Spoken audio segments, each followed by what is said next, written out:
Hi hello ನಮಸ್ಕಾರ ಎಲ್ರಿಗೂ. ನಾವು ತಲಕಾಡ್ಗೆ ಹೋದ್ಮೇಲೆ ಊಟದ ಟೈಮ್ ಆಗಿತ್ತು, ಅದಕ್ಕೋಸ್ಕರ ಇಲ್ಲಿ ಅನ್ನಪೂರ್ಣೇಶ್ವರಿ ಹೋಟೆಲ್ ಅಂತ ಇತ್ತು, ಅಲ್ಲಿಗೆ ಬಂದಿದ್ದೀವಿ.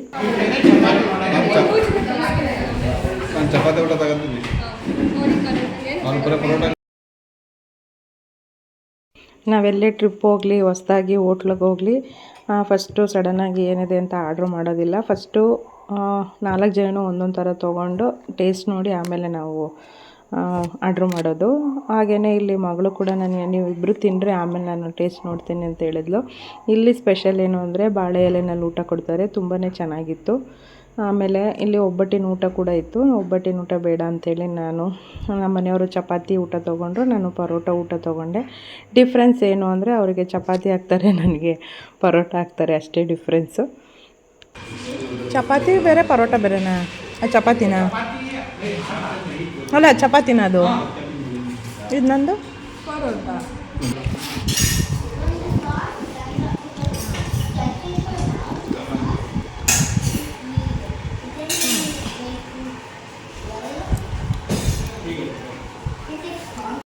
ಊಟ ಎಲ್ಲ ಆಯಿತು, ನಾರ್ಮಲ್ ಆಗಿತ್ತು ಊಟನ ಮುಗಿಸ್ಕೊಂಡು ಈಗ ನಾವು ಕಾವೇರಿ ನದಿ ಹತ್ರ ಹೋಗ್ತಾ ಇದ್ದೀವಿ.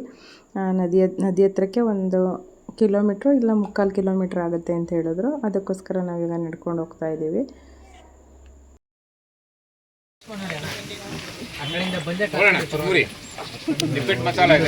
ಒಂಥರ ಚೆನ್ನಾಗಿ ಮಾಡ್ಕೊಂಡಾರಲ್ಲ ಹೋಟ್ಲವರು, ಹಂಗೆ ಹೇಳಿದ್ರು. ಅಲ್ಲಿ ಹೋಟ್ಲವರು ಅಷ್ಟೇ, ನಾವು ಗಾಡಿ ಪಾರ್ಕಿಂಗ್ ಮಾಡಿದ ತಕ್ಷಣವೇ ಬಂದ್ಬಿಟ್ಟು ನೀವು ಗಾಡಿ ಪಾರ್ಕಿಂಗಿಗೆ 30 ರೂಪೀಸ್ ಕೊಡಬೇಕು, ಇಲ್ಲಾಂದರೆ ಹೋಟೆಲಲ್ಲಿ ಊಟ ಮಾಡ್ಕೊಂಡೋದ್ರೆ ಗಾಡಿ ಪಾರ್ಕಿಂಗಿಂದು ಫ್ರೀ ಅಂತ ಹೇಳಿದ್ರು. ಆಮೇಲೆ ಈ ಕಡೆ ನದಿ ಹತ್ರ ಬರ್ತಾಯಿದ್ವಿ, ಅಲ್ಲೂ ಅಷ್ಟೇ ಅಂಗಡಿಗಳೆಲ್ಲ ಇದ್ದು. ಅವರು ಅಷ್ಟೇ ಟೇಸ್ಟ್ ನೋಡಿ ಇವಾಗ ತಿನ್ಕೊಂಡೋಗಿ ನಮಗೆ ದುಡ್ಡು ಕೊಡಿ ಅಂತ ಕೇಳಿದ್ರು. ನಾನು ಅದಕ್ಕೆ ಹೇಳಿದೆ ಒಳ್ಳೊಳ್ಳೆ ಐಡಿಯಾ ಮಾಡ್ಕೊಂಡಿದ್ದಾರಲ್ವ ಅಂತ. ಹಾಗೆಯೇ ಇಲ್ಲಿ ಒಂದು ಮರ ಕಾಣಿಸ್ತು. ಈ ಮರ ಆಲ್ರೆಡಿ ಬಿದ್ದೋಗ್ಬಿಟ್ಟಿದೆ, ಬಿದ್ದ ಮೇಲೆ ಬೇರು ಸಮೇತ ಬಿದ್ದಿದೆ, ಸ್ವಲ್ಪ ಬೇರು ಕಚ್ಕೊಂಡಿದೆ ಅಷ್ಟಕ್ಕೇ ಇಲ್ಲಿ ಚಿಗುರುಕೊಂಡಿತ್ತು. ಇದು ಎಲ್ಲರೂ ಓಡಾಡಿ ತುಂಬಾ ನಯಸ್ಸಾಗಿತ್ತು, ಚೆನ್ನಾಗಿತ್ತು. ಸಡನ್ನಾಗಿ ಹತ್ತೋದಕ್ಕೆ ಆಗಲ್ಲ, ಬಿದ್ದೋದಂಗೆ ಆಗುತ್ತೆ. ನಾನು ಕೂಡ ಟ್ರೈ ಮಾಡಿದೆ, ಆದರೆ ಕೂತ್ಕೊಳ್ಳೋಕ್ಕಾಗಲಿಲ್ಲ ನನ್ನ ಕೈಲಿ.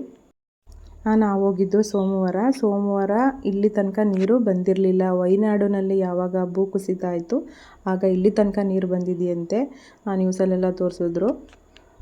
ನೋಡಿ ಇಲ್ಲಿ ಎಷ್ಟು ಚೆನ್ನಾಗಿದೆ ಅಂತ. ಇಲ್ಲೂ ಅಷ್ಟೇ ಮಳೆಯೆಲ್ಲ ಬಂದು ತುಂಬ ತಂಪಾಗೇ ಇತ್ತು. ಹಾಗೆಯೇ ಬೋಟಿಂಗ್ ಕೂಡ ಹೋಗೋಣ ಅಂತ ಮಾತಾಡ್ತಾಯಿದ್ರು. ಬೋಟಿಂಗಿಗೆ 50 ರೂಪೀಸ್ ಚಾರ್ಜ್ ಮಾಡಿದ್ದಾರೆ. ಇನ್ನೊಂದು ಸ್ವಲ್ಪ ಅಲ್ಲಿ ಕಾಡು ಥರ ಎಲ್ಲ ಇದೆ, ಅಲ್ಲಿಗೆ 100 ರೂಪೀಸ್ ಮಾಡಿದ್ದಾರೆ. ಕಾವೇರಿ ಕಪಿಲ 2 ಮಿಕ್ಸು.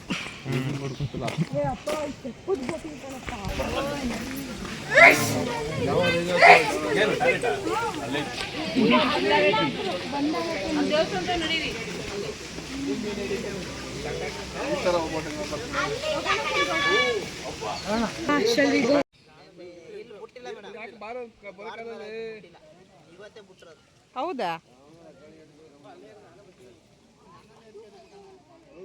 ನನಗಂತೂ ಫುಲ್ಲು ಭಯ ಶುರುವಾಗ್ಬಿಟ್ಟಿತ್ತು, ಯಾವಾಗ ನೀರು ಜಾಸ್ತಿ ಬಿಟ್ಬಿಡ್ತಾರೋ ಬಂದ್ಬಿಡುತ್ತೋ ಅಂತ ಕ್ವಶ್ಚನ್ ಮಾರ್ಕ್ ನನಗೆ ಜಾಸ್ತಿ ಆಗಿಬಿಟ್ಟಿತ್ತು. ನಾನು ಹತ್ತಲ್ಲ ಅಂದೆ. ಅಲ್ಲಿ ತೆಪ್ಪ ಓಡಿಸೋರೆಲ್ಲ ಹೇಳ್ತಾಯಿದ್ರು ಇಲ್ಲ ಆ ಥರ ಆಗಲ್ಲ, ಅಲ್ಲಿ ಏನೇ ನೀರು ಗೇಟ್ ಓಪನ್ ಮಾಡಿದ್ರೆ ನಮಗೆ ಇಲ್ಲಿ 12 ಅವರ್ ಬೇಕು ಬರೋದಕ್ಕೆ, ಏನಾಗಲ್ಲ ಬನ್ನಿ ಅಂತ ಹೇಳಿದ್ರು. ಸ್ವಲ್ಪ ಧೈರ್ಯ ಬಂತು. ಹಾಗೆಯೇ ನಾನು ಹತ್ತಲ್ಲ ಆ ಥರ ಬನ್ನಿ ಅಂತ ಹೇಳಿ ಹತ್ತಿಸ್ಕೊಂಡ್ರು. ಚೆನ್ನಾಗಿತ್ತು ಎಕ್ಸ್ಪೀರಿಯೆನ್ಸು. ನೋಡಿ ಎಲ್ಲಿ ತನಕ ನೀರು ಇದೆ ಅಂತ ಬೋಟಲ್ಲಿ ತೆಪ್ಪದಲ್ಲಿ ಎಕ್ಸ್ಪೀರಿಯೆನ್ಸ್ ಒಂಥರ ಫಸ್ಟ್ ಟೈಮು, ತುಂಬ ಚೆನ್ನಾಗಿತ್ತು. ನಾನು ಅವರಿಬ್ರದ್ದು ಮಾಡ್ತಾಯಿದ್ದೀನಿ. ಮಳೆ ಬರ್ತಿದೆ. ಇದು ಆಳ ಇದೆಯಣ್ಣ, ಇದು ಭತ್ತ ಹೋಯ್ತದಲ್ಲ ಅಷ್ಟೇ, ಅದು ದೂರ ಹೋಯ್ತೈತಪ್ಪ, ಉದ್ದಕ್ಕೆ ಓದೋಯ್ತದೆ, ಗೊತ್ತಾಗಲ್ಲ.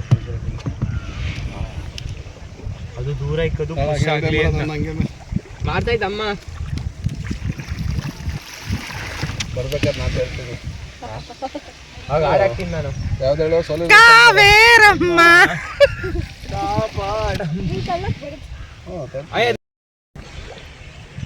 ನಾನು ಮಾಡ್ತೀನಿ ಒಂಚೂರ. ನಂದು ಈಗ ಫೋಟೋಸ್ ತೆಗಿಯೋ ಅಂತ ಕೊಟ್ಟಿಲ್ಲ. ನಿಮ್ಮ ಹೆಸರೇನಣ್ಣ? ಪ್ರಭು. ಹಿಂಗೆ ತೆಗಿ ಸಾಕಾಗೋದೈತೆ. ಎಷ್ಟು ವರ್ಷದಿಂದ ಮಾಡ್ತಾ ಇದ್ದೀರಾ? 25 ವರ್ಷ. ಬಂದು ನೋಡು ನಾವು ಇದಕ್ಕೆ ಹೋಗಿದ್ದಲ್ಲ ಸಕ್ಕರೆ ಬೈಲ್ಗೆ ಹೋಗಿದ್ದಲ್ಲ ಆನೆ ಅಲ್ಲಿ ಬಾಲಾಜಿ ಅವರು ಚೆನ್ನಾಗಿ ತೋರಿಸಿದ್ರು. ಇಲ್ಲೆಲ್ಲ ಏನು ಆಳ ಗಿಡ ಅಂತ ಸುಳಿ ಏನಿಲ್ಲ, ಸುಳಿ ಇರೋದು ಅಲ್ಲಿ ಮಾಲಂಗಿ ಹತ್ರ. ಮಾಲಂಗಿ ಅಲ್ಲಿ ಮೇಲೆ ಮದ್ದು ಜಾಗ ಉದ್ದುದ ನೀಟಾಗಿ ಬರಲ್ಲ. ಎಣ್ಣೆ ಫುಲ್ ಅಲ್ಲಿ ತಂಗಿತ್ತು ಮರ. ಅದೇ ನೋಡಿದೆ ನೀರಲ್ಲಿ ನೋಡಿದೆ, ಅದಕ್ಕೇನೆ ಕಡಿಮೆ ಹಾಕೊಂಡಿದ್ದಲ್ಲ ಅಲ್ಲಿ. ನೋಡಿದೆ ಇನ್ನು ಯಾವಾಗ ಕಾಣ್ತದಲ್ಲ ನೀರು ಆಚೆಗೆ ನುಗ್ಗಿರಂಗೆ ಅದೇ ಮತ್ತೆ ಹೋಟ್ಲ್ ಕಡೆ ನುಗ್ಗಿರಂಗೆ ನೀರು. ಅಲ್ಲಿ ಮೇಲೆ ಹೋಯ್ತು ದಿಬ್ಬದ ಮೇಲೆ. ಅದೇ ನೋಡಿದೆ. ನೋಡಿ ನನ್ನ ಹಿಂದೆ ಬ್ಯಾಕ್ ಸೈಡ್ ಏನು ಕಾಣ್ತಾ ಇದೆ ಅಲ್ಲಿಗೆ ಹೋಗೋದಕ್ಕೆ 100 ರೂಪೀಸ್ ಚಾರ್ಜ್ ಮಾಡಿದರು. ನನಗೆ ಅಲ್ಲಿ ತನಕ ಹೋಗೋದೆಲ್ಲ ಬೇಡ, ಸಡನ್ನಾಗಿ ಬಳೆ ಜಾಸ್ತಿ ಆದರೆ ಅಂತ ಹೇಳಿ ನಾವು ಅಷ್ಟೇ ಅವರೇನು 50 ರೂಪೀಸಿಗೆ ಅಷ್ಟು ಲೆಂತ್ ಅಂತ ಮಾಡ್ಕೊಂಡಿರ್ತಾರೆ ಅಷ್ಟು ಮಾತ್ರ ಹೋಗ್ಬಿಟ್ಟು ಬಂದ್ವಿ. ತುಂಬಾ ಭಯ ಅನ್ನಿಸ್ತಾ ಇತ್ತು. ಇದು ರೀಲ್ಸಿಗೆ ಸಾಕಾಗಿತ್ತು. ಕೇರಳದಲ್ಲದಲ್ಲ, ಕಾಡು ಒಳಗಡೆ ಕೇರಳದಲ್ಲಿ ಇರಲ್ಲಂಗೆ ಅದೇ 1 ಅವರ್. ನಾನು ಫಸ್ಟ್ ಟೈಮ್ ತೆಪ್ಪದಲ್ಲಿ ಕುಂತಿದ್ದು ಹೊಗೇನಕಲ್ಲಲ್ಲಿ. ಅಲ್ಲೂ ಅಷ್ಟೇ ನಮ್ಮ ರಿಲೇಟಿವ್ಸ್ ಎಲ್ಲ ತುಂಬ ವರ್ಷಗಳೇ ಆಯಿತು ಟ್ರಿಪ್ ಹೋಗಿದ್ವಿ. ಕನ್ಯಾಕುಮಾರಿ, ರಾಮೇಶ್ವರ, ತಿರುವೆಂಡ್ರಮ್ಗೆ ಹೋಗಿದ್ವಿ. ಆವಾಗ ನಾವು ಹೊಗೇನಕಲ್ಲಲ್ಲಿ ಫಸ್ಟು ತೆಪ್ಪದಲ್ಲಿ ಕೂತಿದ್ದು. ಆ ಎಕ್ಸ್ಪೀರಿಯೆನ್ಸ್ ನನಗೆ ತುಂಬ ನೆನಪಾಯಿತು. ಹಾಗೆಯೇ ತೆಪ್ಪದಲ್ಲಿ ಫೋಟೋ ವಿಡಿಯೋ ಅವರು ಲಾಸ್ಟಾಗೆ ಕರ್ಕೊಂಬರ್ಬೇಕಾದ್ರೆ ಇಲ್ಲಿ ರೌಂಡ್ ಹಾಕಿಸ್ತೀವಿ ಅಂತ ಹೇಳಿದ್ರು. ಹಾಗಾಗಿ ಉದ್ದ ಮಾಡಿರೋದು ಇದು ವಿಡಿಯೋ. ತುಂಬ ಅಂದರೆ ತುಂಬಾ ತಲೆ ಸುತ್ತು ಬಂದ್ಬಿಡ್ತು ನನಗಂತೂ. ನಾನಂತೂ ಕಿರ್ಚ್ಕೊಳ್ತಾನೆ ಇದ್ದೆ. ಫಾಸ್ಟಾಗಿ ತಿರುಗಿಸ್ತಾಯಿದ್ರು ಅವರು ನಮ್ಮನ್ನು. ಸಖತ್ ಹೆದರಿಕೆಯಿಂದ ಇದ್ದಿದ್ದು ಒಂದು 5-6 ರೌಂಡ್ ಏನೋ ತಿರುಗಿಸಿದ್ರು. ಆ ರೌಂಡೆಲ್ಲ ಆದಮೇಲೆ ನಾನು ವೀಡಿಯೋ ಮಾಡ್ಕೊಂಡಿರಲಿಲ್ಲ. ಆಮೇಲೆ ತಿರ್ಗಿ ಇನ್ನೊಂದು ರೌಂಡ್ ಅಣ್ಣ ಅಂತ ಕೇಳಿದೆ. ಆವಾಗ ಅವರು ತಿರುಗಿಸಿದ್ರು. ಇನ್ನೊಂದು ರೌಂಡ್ ಅಣ್ಣ.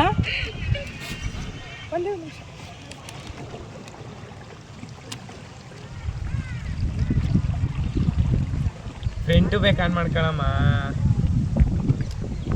ನಾನು ಮಾಡಿದ್ದೀನಿ ಅಮ್ಮ, ನಾನು ಮಾಡಿ ಅಮ್ಮ ಅವ್ರದ್ದು ಮಾಡ್ತೇನೆ.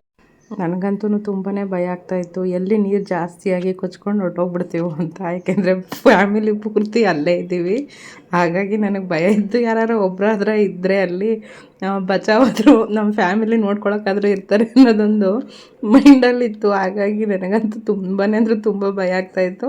ಹಾಗೆ ಸಿಕ್ಕಾಬಟ್ಟೆ ತಲೆ ಸುತ್ತಾಯಿತ್ತು. ಫಾಸ್ಟಾಗಿ ಮಾಡ್ತಿದ್ರು, ಹೇಳೋಕ್ಕಾಗ್ತಾ ಇರಲಿಲ್ಲ, ಬಿಡೋಕ್ಕಾಗ್ತಾ ಇರಲಿಲ್ಲ. ನಮ್ಮ ಮನೆಯವ್ರಂತೂ ಧೈರ್ಯವಾಗಿ ಕೂತಿದ್ರು, ಏನಾಗಲ್ಲ ಸುಮ್ಮನಿರು ಅಂತ 1-2 ಸಲ ಹೇಳಿದ್ರು. ಬಟ್ ನನಗದು ಕುತ್ಕೊಳ್ಳೋಕ್ಕೆ ಆಗ್ತಿರಲಿಲ್ಲ. ಕಣ್ಣು ಎಲ್ಲೋ ತೇಲ್ಕೊಂಡು ಹೋಗೋಂಗಾಗೋದು. ಬೋಟ್ ಇಳಿದಿದ್ದು ನಾನು, ತೆಪ್ಪ ಇಳಿದಿದ್ದ ತಕ್ಷಣವೇ ತಟ್ಟಾಡ್ತಾ ಇದ್ದೀನಿ, ಹೆಜ್ಜೆ ಇಡೋಕ್ಕೆ ಆಗ್ತಾಯಿಲ್ಲ. ಅದು ವಿಡಿಯೋ ಮಾಡಿದರು. ತುಂಬ ಖರಾಬಾಗಿದೆ ಅಂದ್ಬಿಟ್ಟು ನಾನಿಲ್ಲ ಹಾಕಿಲ್ಲ. ಅದಷ್ಟೇ ನನ್ನನ್ನು ನೋಡಿಕೊಂಡು ನನಗೆ ನಗು ಬರ್ತಾಯಿತ್ತು. ನೀವು ಈ ಥರ ತೆಪ್ಪದಲ್ಲೆಲ್ಲ ಹೋಗಿದ್ದೀರಾ? ಹಾಗೆ ರೀಲ್ಸಿಗೆ ಅಂತ ಹೇಳಿ ಸಿಕ್ಕಾಬಟ್ಟೆ ಫೋಟೋ, ಸಿಕ್ಕಾಬಟ್ಟೆ ವೀಡಿಯೋಗಳೆಲ್ಲ ಮಾಡಿಕೊಂಡ್ರು ಹುಡುಗರು. ತುಂಬಾ ಭಯ ಇಂದ ಹೋಗಿದ್ದೆ. ಆದರೆ ಪರವಾಗಿಲ್ಲ, ಒಂದು ಸಲ ಹೋಗಿ ಬಂದಮೇಲೆ ಅಷ್ಟೊಂದು ಭಯ ಅನ್ನಿಸ್ಲಿಲ್ಲ. ನಾನೇ ತಿರ್ಗಾ ಕೇಳಿ ತೆಪ್ಪನ ಇನ್ನೊಂದು ಸಲ ತಿರುಗಿಸಿ ಅಂತ ಹೇಳಿ ಅದರಲ್ಲಿ ಆಟ ಆಡಿಕೊಂಡು ಬಂದಿದ್ದೀವಿ.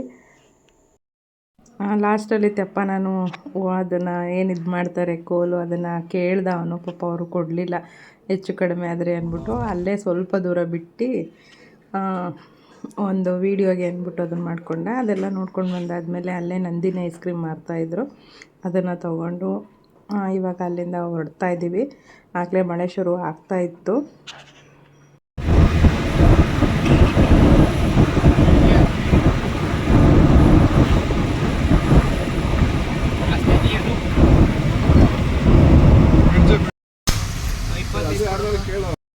ಬರ್ತಾ ಅಂದಿವೆ ಮದ್ದೂರಲ್ಲಿ ಗಾಡಿ ನಿಲ್ಲಿಸಿದ್ವಿ. ಬೋಂಡದ ವಾಸನೆ ಹೊಡಿತಾ ಇತ್ತು ನಮ್ಮ ಮನೆಯವ್ರಿಗೆ. ಅದು ಹೆಂಗೆ ಕಂಡುಹಿಡಿತಾರೆ ಅಂತ ಗೊತ್ತಾಗಲ್ಲ. ಮಾತ್ರ ಚಳಿ ಇತ್ತಲ್ಲ, ಅದಕ್ಕೆ ಟೀ ಕುಡ್ಕೊಂಡು ಬೋಂಡ ತಿನ್ಕೊಂಡು ಹೋಗೋಣ ಅಂತ ಹೇಳಿದರು. ಹಾಗೆ ದೋಸೆಗೆ ಹಾಕ್ಬಿಟ್ಟು ಬಂದಿದ್ದೆ ನಾನು. ಆಲೂಗಡ್ಡೆ ಬೇಕಿತ್ತು, ಅದನ್ನು ಅಲ್ಲೇ ತೊಗೊಂಡ್ವಿ. ಇದು ಯಾವುದೋ ಒಂದು ಸಣ್ಣದು ನಂದಿನಿ ಟೀ ಸ್ಟಾಲ್ ಅಂತ ಇತ್ತು. ಹಾಗೆ ನಂದಿನಿ ಡೈರಿ ಕೂಡ ಇದು. ತುಂಬಾ ಚೆನ್ನಾಗಿತ್ತು ಬೋಂಡ. ಆಗಲೇ ಅಲ್ಲಿ ಮಂಗಳೂರು ಬೋಂಡ ಕೂಡ ಹಾಕಿದ್ರು, ವಡೆ ತುಂಬ ಚೆನ್ನಾಗಿತ್ತು. ಅದನ್ನು ಟೇಸ್ಟ್ ಮಾಡಿಕೊಂಡು ಈ ಚಳಿಗೆ ಈ ಥರ ಚೆನ್ನಾಗಿರುತ್ತಲ್ವ ಅಂದ್ಬಿಟ್ಟು ತಿಂದ್ವಿ. ತುಂಬ ಚೆನ್ನಾಗಿತ್ತು ಟೇಸ್ಟು. ಅದಕ್ಕೆ ಒಂದು ಚಟ್ನಿ ಕೂಡ ಕೊಟ್ಟಿದ್ದರು, ಗ್ರೀನು. ಅದು ಕೂಡ ಅಷ್ಟೇ ಚೆನ್ನಾಗಿತ್ತು. ಬೇಡಪ್ಪ ತಿನ್ನೋದು ಅಂದ್ಕೊಂಡಿರ್ತೀವಿ, ಬಟ್ ಈ ಚಳಿ ಟೈಮಲ್ಲಿ ಅದು ಆಗೋದೇ ಇಲ್ಲ. ಅಲ್ಲಿಂದ ತಿನ್ಕೊಂಡು ನಾವು ಇವಾಗ ಕುಣಿಗಲ್ ಕಡೆ ಹೊರಡ್ತಾಯಿದ್ದೀವಿ. ಹೋಗೋಷ್ಟರಲ್ಲಿ ಸ್ವಲ್ಪ ಟೈಮ್ ಕೂಡ ಆಗಿತ್ತು. ಬೆಳಗ್ಗೆ ಎಲ್ಲ ಜರ್ನಿ ಎಲ್ಲ ಮಾಡಿದ್ವಲ್ಲ, ಹಾಗಾಗಿ ಅಡುಗೆ ಮಾಡ್ಕೊಳಕ್ಕಾಗಲ್ಲ ಅಂಥೇಳಿ ನಮ್ಮ ಕಿಚ್ಚ ಹೋಟ್ಲು ಇತ್ತು, ಹಳ್ಳಿ ಮನೆ. ತುಂಬಾ ಚೆನ್ನಾಗಿರುತ್ತೆ ಅಲ್ಲಿ ಅಡುಗೆ. ಈ ಒನ್ ಡೇ ಟ್ರಿಪ್ಪಿಂದು ಇಷ್ಟು ವೀಡಿಯೋನು ನಿಮ್ಗೆ ಇಷ್ಟ ಆಗಿದೆ ಅಂತ ಭಾವಿಸ್ತಾ ಇವತ್ತಿನ ವೀಡಿಯೋನ ಇಲ್ಲಿಗೆ ಎಂಡ್ ಮಾಡ್ತಾಯಿದ್ದೀನಿ. ಮತ್ತೊಂದು ಒಳ್ಳೆ ವೀಡಿಯೋ ಜೊತೆ ನಾನು ನಿಮ್ಮನ್ನು ಭೇಟಿ ಆಗ್ತೀನಿ. Thank you for watching. Thank you so much. ನಗ್ತಾಯಿರಿ.